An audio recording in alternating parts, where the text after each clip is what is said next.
Hello, everyone, and welcome to another episode of our Widening Circles special guest series.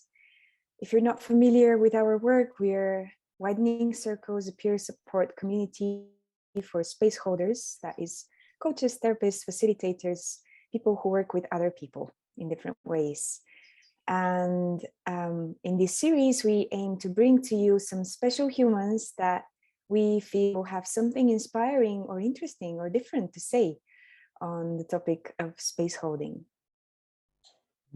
And this time we invited Dr. Donna Thomas, who is a research fellow for the Centre of Children and Young People Participation at University of Central Lancashire, and also a dear friend of mine. We speak about a number of things, including the nature of consciousness, how it is to hold space for children and young people, or are they holding space for us? This nature of being and being with, how do we be with what's happening in us, holding space for that, and hold space for a young person? We hope you enjoy, we hope you enjoy about an hour of conversation. You'll hear more about Donna soon, including how she likes to be known.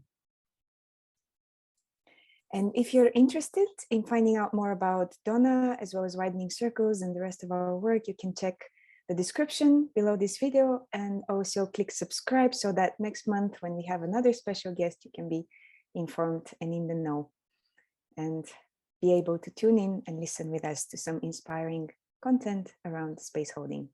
And so, check out the description for more information, and we hope to add another special guest next month, maybe.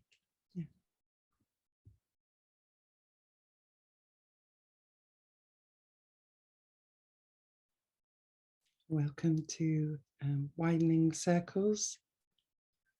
Our special guest today is Dr. Donna Thomas, who joins us from North England, Blackburn, Lancashire.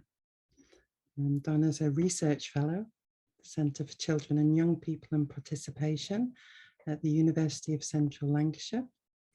And she has a particular expertise in self, subjectivity and consciousness. And she supports research with children and young people, also supporting and being with family context of children and young people. She's also the module lead for the MA in collaborative research with children and facilitates a network of young researchers. There's so much that I could say and that I want to say, and I feel it bubbling up inside me because Donna is certainly like a sister. We've known each other for 25 years. We grew up in the same hometown in Lancashire. We studied our degree together in literature and language, and then Donna went on to study an MA, Lancaster University in linguistics, and then on to a doctorate, Lancaster University in citizen participation. And she's my sister.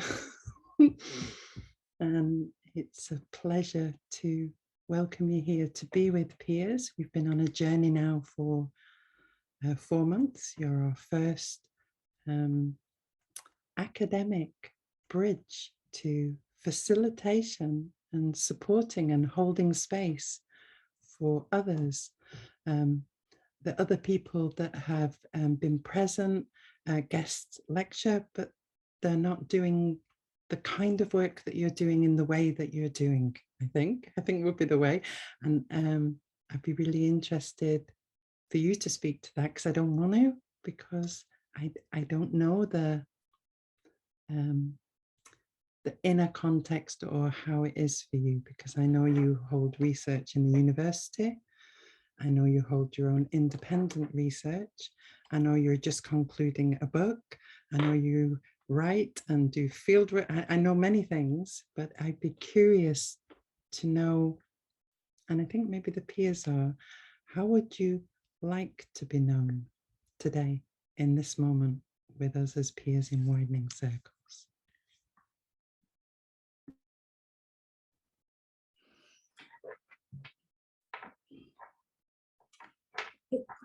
funnily enough, this is a question that's been by my side since I've woke up this morning about how would I like to be known in the world today. And there is a reason why, I think this is a question that for those of us who are quite self-aware, we carry around quite a lot, but today it gave me more reason because I was very nervous, and I was very nervous about having to do a presentation at another university. So that kind of meeting with people in that context requires you to know, and that's the issue. You're projected as an expert and you've got to go into that context and you're expected to know. And then I know from what Maria tells me that this is a context where it's best not to know. So that's why the question has been there. So the answer, Maria, is I don't know who I am right at this moment, but that's quite a nice place to be, especially in light of the last meeting that I've come from, where there's a very rigid idea of who I am and what I'm expected to know, and to be an expert in something that I am certainly not. And even in terms of the research, it's actually the children who have the expertise. I'm the carrier of their knowledge in that respect. So just Donna is fine today and very welcomed today in this space, if that's all right with everybody else. That's beautiful. Really. Thank you, Donna.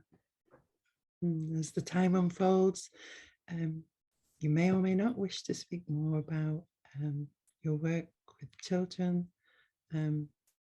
I also know, because you're my dear friend, that you're a mother and a grandmother as well as I am. So from the heart outwards, perhaps, with children. The second question that we often ask before we open up to peer questions, and whatever wants to be known in the space in that intuitive way, is, I wonder, may I offer it to Sorry, dear Sorry? Because I'm feeling the nervousness right. I'm going to, every time I know, and then so I offer to Zori, so you can fall over the words and not me, of our key question in Widening Circles. Is that okay? Yeah, so first of all, it's a pleasure to meet you, Donna, and welcome. I'm sorry. My question, and our question actually, of the group with which we came together, is around how do we create an environment that supports human growth and flourishing? And so I'd be very curious to hear from you, especially in light of your work with children, but also in a wider context of how do we cultivate that soil where growth and flourishing can happen? That's such a big question. So, so I'm going to stay where I'm going to go back to that the need to know and the expectation to know. And I think one of the troubles today is that we live in a society and systems where you are expected to know, and you're expected to play a part in a system as an individual, and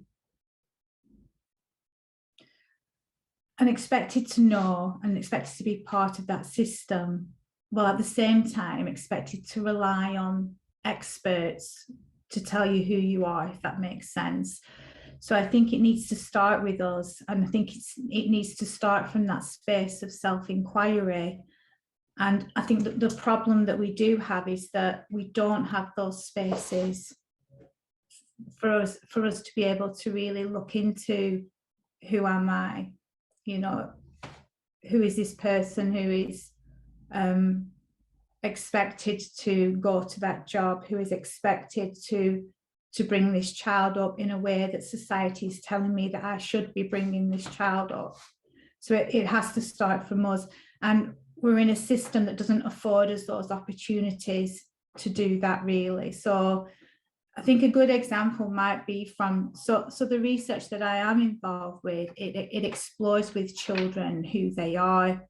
And normally when we conduct research with people, we have a real expectation of what a person is and who that person is, and we start from that expectation. But in the research that I do, that whole assumption about who we are as human beings is dropped in a way, and it's an open space, and it's a space for exploring with the child, for example, who they sense their self to be. And many children experience self in the world in ways that challenge how we normally think about reality or the world. So especially in our Western systems, we have a very set and rigid way of dealing with children who may not be in the world in the way that they're expected to, which is in these normative ways of thinking about how they're supposed to be in the world. But for example, in another cultural context, so for example, if you had a child in an Indigenous context and they're going through a transitional stage and they're having experiences that are considered unusual in our Western context, those children are really held by their community. There's an understanding, there's a different set of knowledges around those experiences, where a child having the same experiences in the West would be very quickly separated from their family or their tribe, however you want to look at that system, and labelled and at worst diagnosed. So I think that there is the problem that we're dealing with is the spaces that we don't have, and the spaces that we're expected to live in and expected to be a certain person and live in a certain way, that really takes us away from our very natural interconnectedness with others. First it takes us away from ourselves, then it takes us away from others, and it certainly takes us away from our environment, especially the natural world. Especially in disciplines like social science, they never touch the natural world. Everything is systems and language, and we don't think about a tree or a flower when we're trying to explore people's ways of being and their relationships. So there's even in the academic sciences, there's even a disconnect, not only from who we are, because everything's a projection of who people are, but also from the natural world. So I think that there's two things in order for us to flourish as a global family, as a global community. We have to be involved in this self-gnosis, in this self-inquiry. And we have to create and develop spaces to enable that. I don't know if I've answered your question, sorry, whatsoever. Things just tumbled out. I'm still in a mismatch, I think, between my last meeting and this one. So do forgive my blah, blah, blah. I'm still discombobulated from the very different spaces, which is interesting. Thank you, Donna. Yeah, it's beautiful to hear your answer around like just this way of naming, like, oh, it's about spaces that we don't have. Like, what are the spaces that we don't have, and how do we create those? And I hear in your words the you refer back to expectations quite a lot. So I'm curious to hear, how do we handle those expectations in those kind of spaces? Like what would, yeah, just how do we manage expectations in a healthy way from your experience? Such a really important and good question. So I can only refer to my own experience at the moment, so I'll take it again to a work experience, because it is the research that is quite important, and research with children. So as a researcher, I mean, I think there's always layers of expectations from my view, and as an adult operating in the world, just by the very fact of what we're told as we're growing up, what we're told about the nature of the world, about the nature of reality, that it's physical, the universe is made out of dead inert matter, and you're a result of an accidental, you know, immediately we're navigating the world with that very much indoctrinated, whether we realize it or not, before we even begin and go on our journeys and have all these things happen to us, that where we then develop these layers of conditioning, these patterns of trauma and troubles, and you know, immediately we have all this. So we have all these layers like onions, and then when we go into a profession, or again into a context that expects you to be in a certain way, like an academic or a researcher, that's another thing that you have to contend with. So, and especially in research, so you're expected to be an expert, you're expected to go into a situation with another being and measure them and observe them. And what that does, it then means that being has now become an object to be researched, and you're positioned as an expert. So certainly one thing that many researchers are starting to practice is this idea of reflexivity, and it's a beautiful practice because it is very much like mindfulness, in the sense that you enter into those research moments and into those research spaces not observing the person you're meant to be observing, but firstly observing this you know, what's coming up in your field, and how might that affect the research space. And it's kind of they call it some kind of higher objective status. I'm not sure I like that term, because I don't like the term higher, because it implies that it's something better, and it's not. But what it means is you're coming into that research space with a different lens. And when you have that different lens and that more open lens, it's interesting how the boundaries start to dissolve between you and the so-called research object. So, and also, I think because of the nature of what I research with children, which is experiences that they have that takes them out of this idea of being an individual object in the world. So a lot of the children that I work with have what you'd refer to as peak or mystical experiences, where it can happen spontaneously when they're in nature, for example. It can happen if they've had the worst trauma, or they're in hospital and they've been very poorly, and they will have these experiences where they have a sense of their individual self in many respects dissolving, and then they have the experience of their self being all and everything, and then they have to come back and integrate that. So the nature of the reflexivity is almost a transpersonal reflexivity, in that you're not just moving out of the conditioning of, yes, I'm a researcher and I have a job to do and this person's funding me. You're actually trying to move out of the idea of actually being an individual person as well. So that gives it another layer almost of transparency and openness.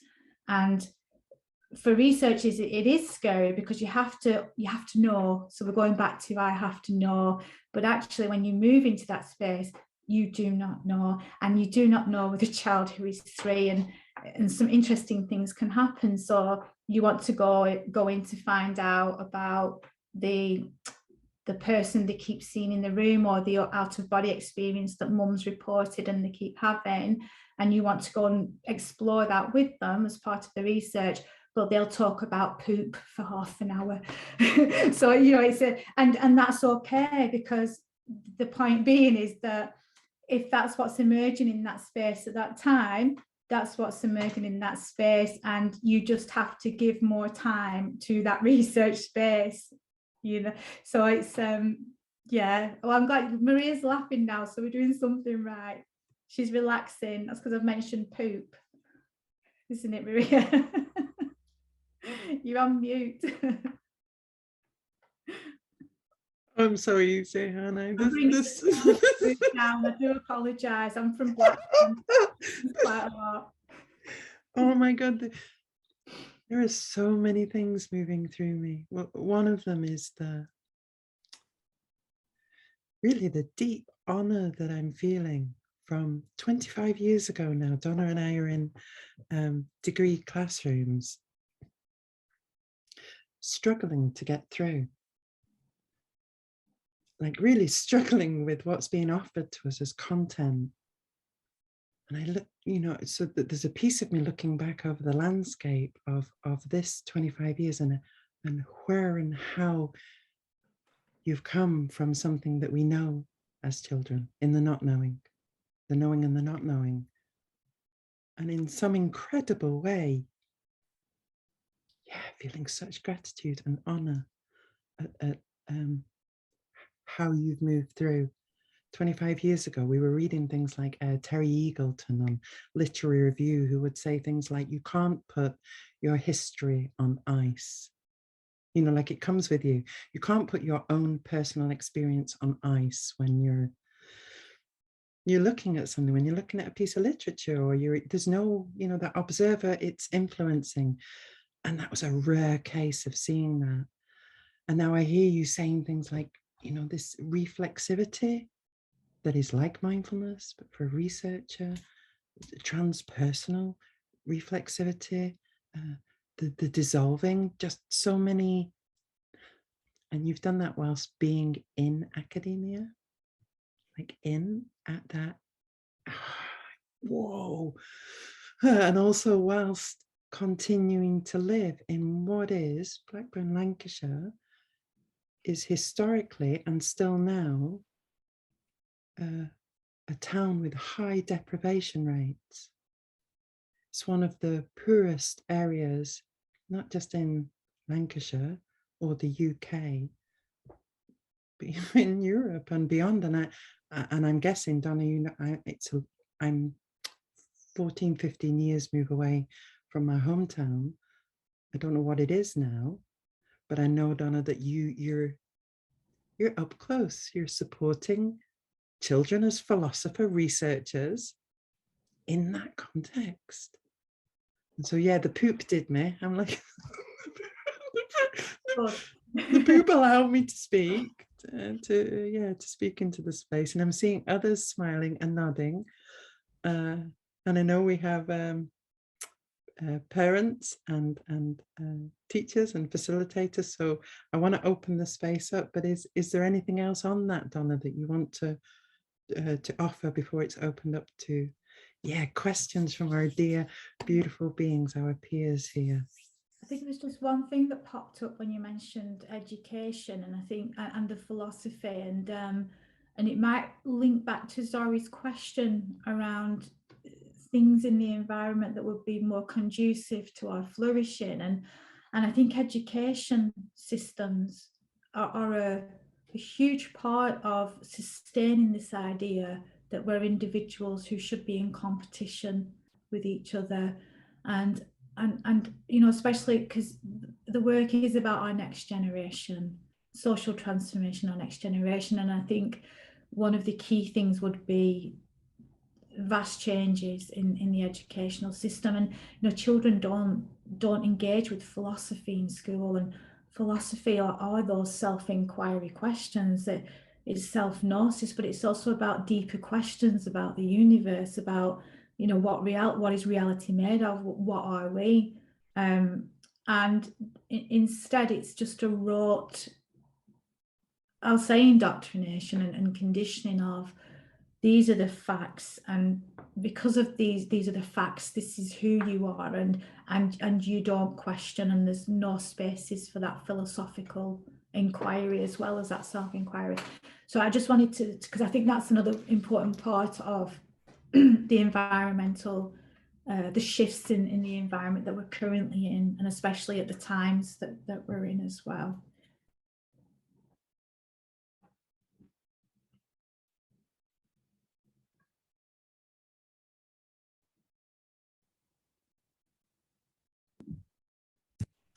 I have a question, and also a little bit of sharing before my question, because I really appreciate your viewpoint and your oh, it's so hard to have the right vocabulary for all of this, but hearing you speak, I recognize exactly what I have been feeling in academia myself. I studied neuropsychology and I was looking for something deeper. And what I found was mostly biology and preconceived ideas that seemed to cement further and further instead of bringing space and wonder and mystery. And at the end of my studies, I was so fed up. I wrote in really big red letters on my student dorm room. Now I should remember what I wrote, because it was like, miracles are not contrary to nature, but contrary to what we know about nature. And I read it like these big red rom type of letters. And the next day I thought, oh, maybe I shouldn't have painted it on the wall. Maybe it was just like an insight for the moment, you know. But it was just so pivotal. And the words you just gave were what I didn't clearly recognize when I was going through that. I just felt the closeness of the environment. So really, it touched me very deeply to hear you speak about that. And my question was about something very specific. You mentioned we're not individuals. And how I interpreted you saying that was more like we're not separate entities. Is that how you meant it? Or is there something else that you meant? Can you speak to that? Thanks, Barbara. I will try. I absolutely loved your story. I resonate with everything you've just said as well, but I wish I was brave enough to go and paint something across one of the doors of I won't say my university, but our university, I'll say. So thank you. I think you're very brave. And I think it does take bravery in academia to start to talk about these ideas. And it's interesting how you have to play around with language to enable you to be able to do this kind of work, if that makes sense. It's almost, again, it reminds me of the meeting that I've just come from, where I'm potentially talking about the same things but using a different language, different words and terms to try to convey the same ideas, which is interesting. You just made me think of that as well, Barbara. I did mean that it's because we're not separate, and I feel, not just through my own experiences, not just through children's experiences, but also I think where the science, the direction of where science is moving and philosophy, all points to the impossibility of us being separate in any way. I think it's just impossible.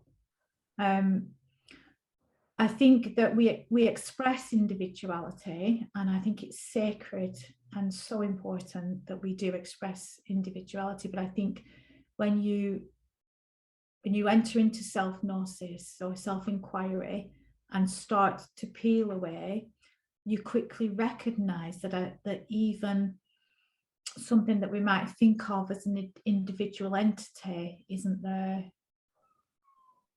And that's my view and my experience, but also the experience of others, and where, again, science and philosophy is pointing. But I don't think that I still think we should respect that expression of individuality. It's so beautiful, and it's almost there's something coming and it's not. I'll come back to that. There's something bubbling, but it's not there yet. But it will come up if it needs to later on. Yeah. I think that was a lovely question. Thanks, Barbara. Thank you.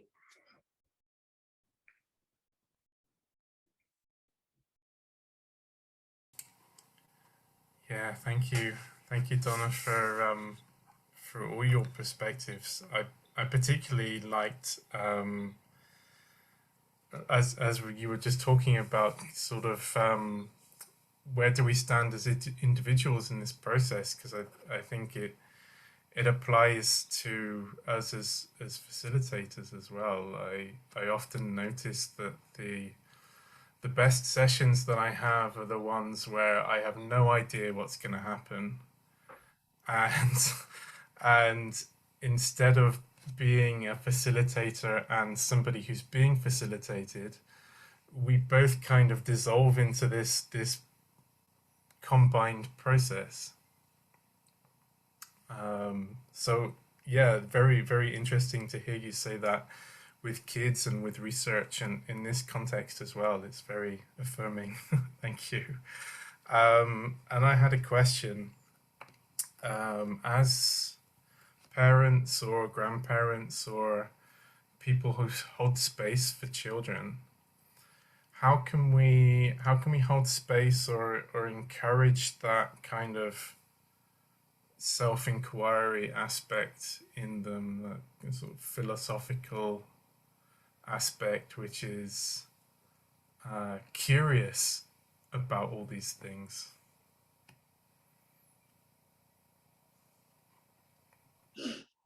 Thanks, Richard. So the question is, how do we as adults do that, or how do we facilitate children to do that? I'm so sorry, I couldn't. Is it both? Is your question about both adults and children? Yes. Yeah, I was thinking more towards children, but I guess it applies to adults as well.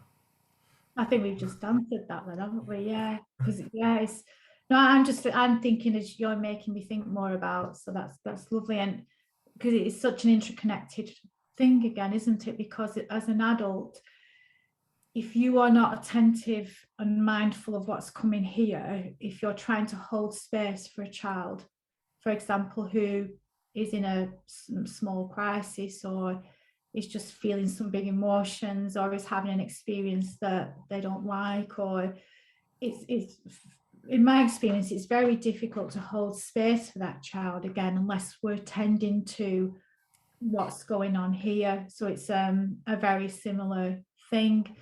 There's with my own children, I'll talk, won't say names, but I'll say with my own children, we have a little technique where if anything uncomfortable comes up, we refer to it as, oh, hello, the pain body's here, and we have these things going on, and can give names, but I think it's just facilitating a recognition that yes, there's something here, and yes, we don't need to run away from it. Yes, we can be with it, and yes, I'm here being with it with you, and together we're being in it with you.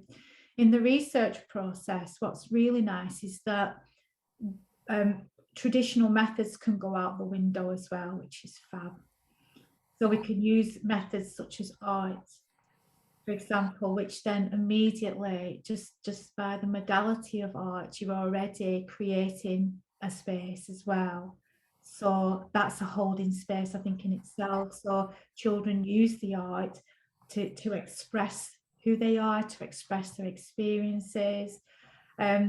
So there's something about having those tools available, but I think the biggest thing is for you as the adult facilitator, whether it's research or with your own children, to recognize it. I think it's so easy as a parent or a grandparent, if the child that you love is really suffering, there's this very big sense of you have to control it, you have to fix it.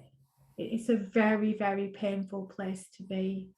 And I think that's the bit that needs tending to more, because if you can hold that in you I think then you can hold the pain of your child, and pain that will pass, I think, much more quickly than us trying to get rid of it or medicate it away, or do all the things again that this system telling us or is expecting us to do for, you know, for our children.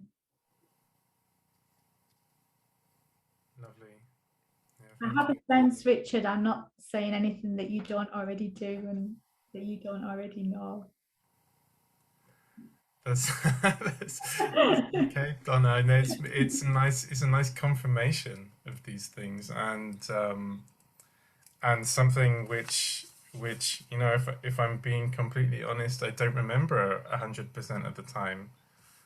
So I do fall into the pattern of needing to fix things sometimes, you know, and so to get these reaffirmations is very valuable. Thank you. I think we all fall into that, Richard. I think it's so very difficult not to, and I think one of the things we mustn't do is be so hard on ourselves when we do. Sure. Thanks for saying that.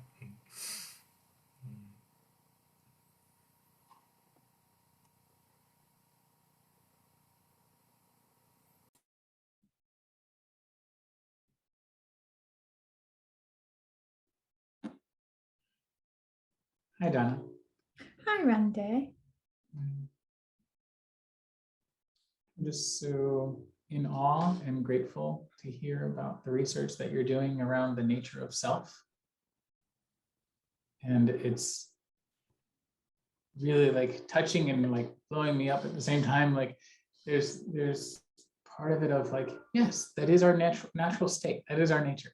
It's so wonderful that now academia is leaning towards, okay, providing evidence of that so that the people who need the evidence to believe these things will like lean into that. And to hear you talking about the spaces and educational systems, and then everything else, the other systems that are tied into the educational systems that the educational systems feed to allow more space for this. So to hear that there is research, evidence-based research that is demonstrating this nature of self from children that are having peak and mystical experiences, which for me is just like, okay, coming back to who we really are, that, you know, that source, wherever we come from, whatever the, you know, beliefs are in the nature of consciousness. It's just, this is where I feel my work being called, turning towards, is helping to create these spaces. And the how, the blueprint hasn't been laid out for me yet. I just know it's about connecting with other folks who are doing great work like this. And I know there's a question in here somewhere. First, there was just a lot of gratitude and excitement and giddiness that had to move in order for a question to emerge. And here's the question: when you find yourself in that openness, in that state of curiosity as a researcher, and I really love hearing the dissolving of the separateness there in your role, what do you find differently? What shows up when you allow yourself to be not separate and allow yourself to be with and observe? And I'm curious about, like, in the research part with children, for an obvious reason here.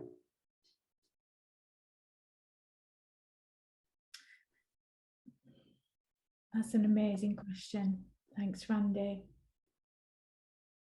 I think what's certainly shown up for me is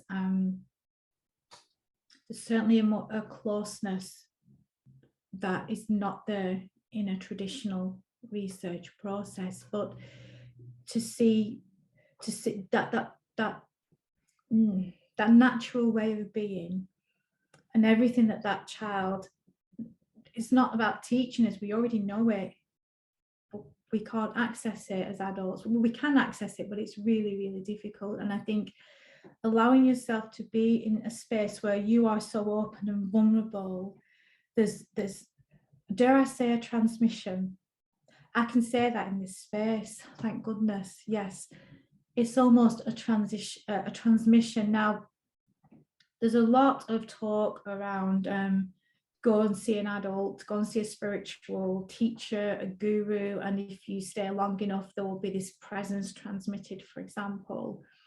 But if you think about being with a baby, like your baby Randy, for example, you know, there's research on this actually, because I know you're interested in research studies as well, that show that if a father or a mother are present at the birth of their baby, the baby can catalyze an awakening, or that kind of ego dissolution process has been documented by people that happens in other ways.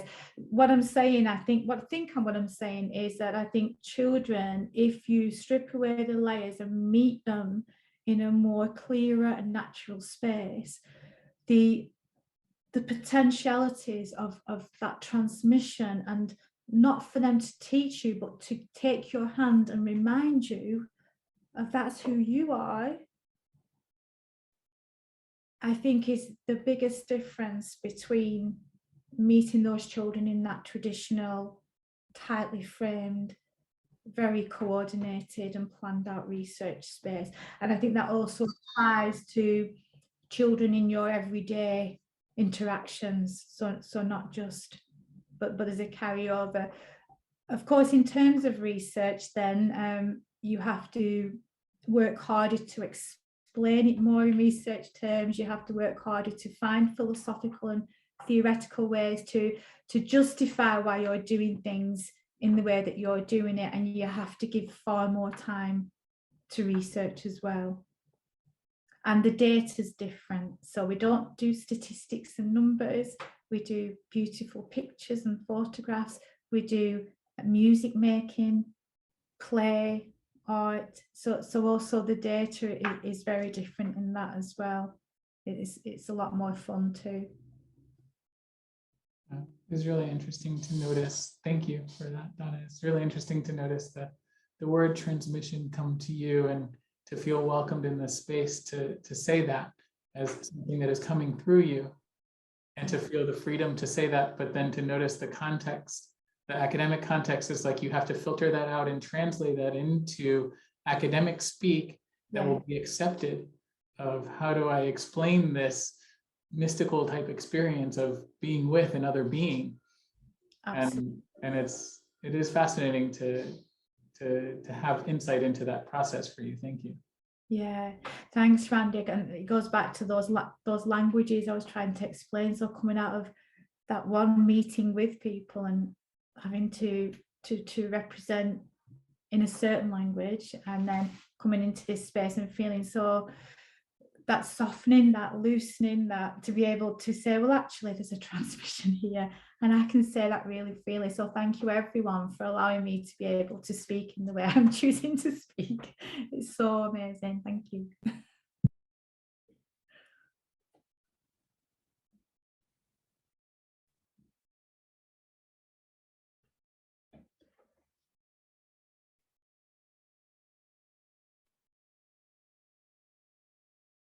I have another question, Donna, that's coming up as we speak about children and peak and mystical experiences in your research with that.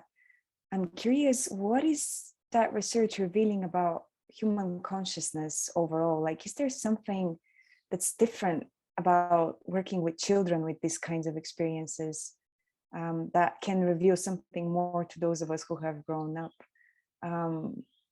Just curious, like, about that specific focus on children and the way that links up and informs us of our humanness. Thanks, Sorry, another wonderful question. So in terms of the research, there is a real need to explore these experiences with children. It's very under-researched and children are not often invited into studies of this nature because they're considered as not having the capacities to be involved in this kind of research. The other thing about, child is always defined as becoming adult. So children are never really thought of as beings in their own right. And, you know, if we think about the nature of child, and from everything that we've just been talking about, it just feels crazy for us not to be exploring the nature of being with children. So is there a difference with children and adults? Yes and no. And there's a difference. So the children that I normally research with will be between the ages of 3 and 18 years, and a little bit older if they're children with disabilities. So it can go up to the age of 25 as well. Now, there's clear differences in how a child of 3 will experience self, others, and the world than a child of 17. And from my intuition of doing this research for a while now, there's a real sense that younger children, especially children probably up to the age of 5, are already there. They're already there, and there's just this sense that they're already experiencing this deep, this knowing I, this sense of self, this primordial way of being that is very interconnected and shared. And it's so matter of fact for them, and the feeling is that the assumption that they have, if they have assumptions, is, because it's not an assumption, it's probably true that everyone knows this, and we do know it, we just forget it, really. And that's different from a child who's gone through you know, development of the ego, puberty, high school, and when they go through a peak and mystical experience, boy, do they know it. So that there's a difference, that they are experiencing those layers dissolving, that they're experiencing something happening. There's also almost a metacognition of a process they can reflect on. So it is different, and that's the same for adults. So it's still a class of beings in children and young people, but they're very similar to, if you look at the literature around adults and ego dissolution, for example, it's very, very similar. There's a sense that younger people might integrate and assimilate it, better would be the wrong word, but maybe more smoothly. Maybe is that because they are not so far away from when they were 3 and 4 and 5, whereas us at, I'm not going to say nearly 50, but us at nearly 50 is that much more of a difficult process? I'm not sure. I don't know is the answer, but yeah, I think we're all, for me, we're all made of the same stuff, and we all have these same kinds of experiences. But I think for a younger child, that's where I feel the differences might be. Sorry, I hope I've answered your question in all that bumbling. But yeah. Yes, thank you. It's fascinating to hear this distinction of like children, younger children already being there, and then for older children or for grown-ups, these layers that we basically need to dissolve in order to come back where we were as children. So that's beautiful. Thank you.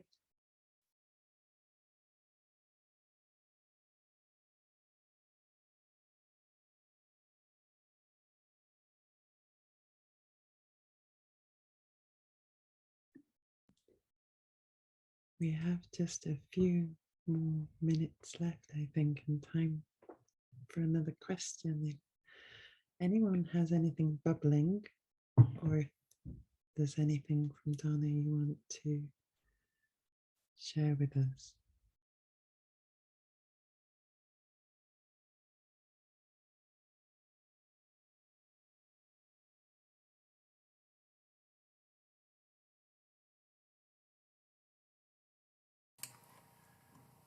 Just quickly then, what just came up, there's a quote from Carl Jung, I think it is, which says, in the first half of life, it's about developing a healthy ego.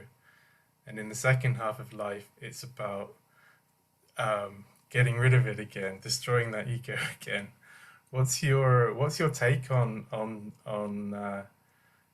like what would be a healthy ego? What is ego in children, and how does that develop?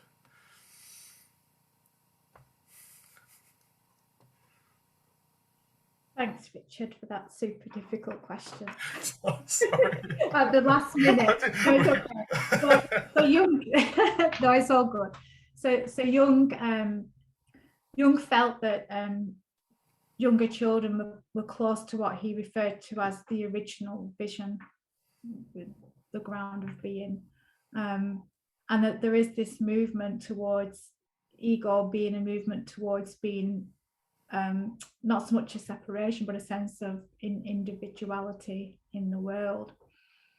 Why does that happen? That's a huge question. I mean, there could be so many psychological academic theories around that, but it's just such a big philosophical question. If you really think about why would, if like me, you consider reality to be made out of one subject, one field of consciousness, and there's many words for it, many words.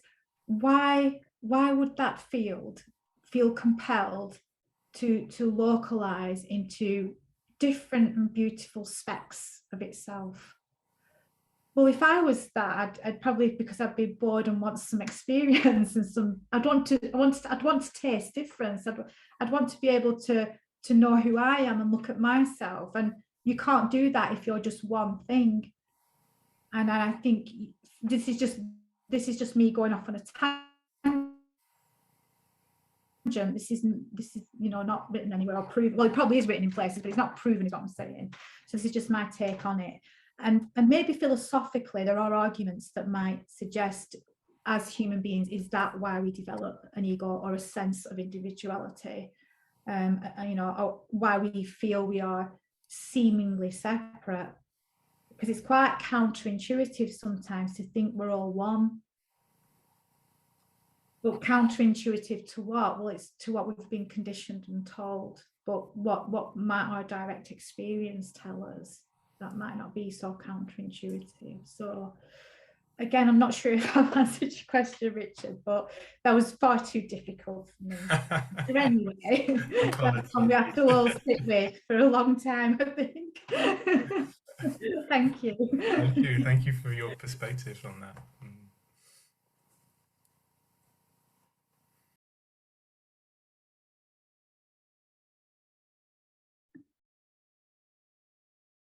Thank you. Difficult and simple questions, and difficult and simple. And I'm feeling very simple now after all those difficult questions. And